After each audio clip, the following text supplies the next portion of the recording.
ask about some people that are involved, some special government employees. Why are they involved in it? Thank you.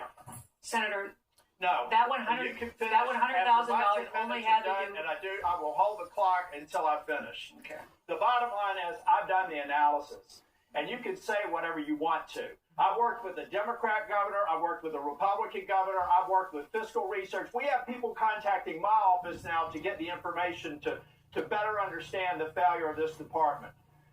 You failed at FEMA, and in fact, if I get to it, actually, why don't I cover this right now? The Homeland Security Act of 2002 expressly prohibits the Secretary of Homeland Security from restricting or diverting FEMA resources from the agency's mission.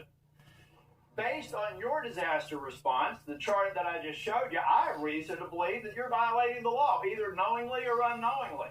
So I'll be asking and getting a submission to the record, submitting a question for the record, what the total amount of FEMA reimbursements are currently being held by DHS.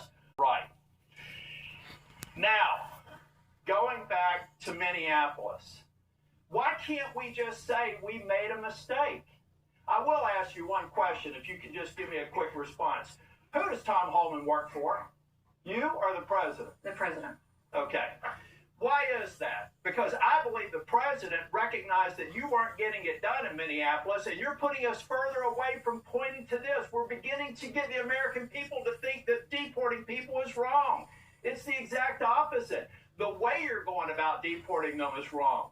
The fact that you can't admit to a mistake, which looks like under investigation, is going to prove that Ms. Good and Mr. Petty probably should not have been shot in the face and in the back.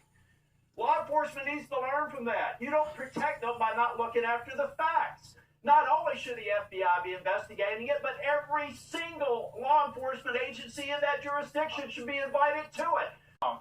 But originally, Blanche said there wouldn't be an investigation. Folks, law enforcement, we've got to have their back.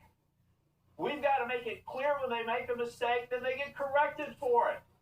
But you don't walk away from it, and you've done it too many times.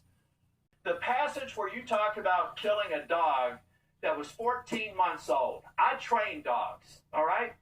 And you are a farmer. You should know better. You should know that if you're going out to a hunting lodge and you're putting pheasants out and you're putting dogs out, you don't take a puppy out there.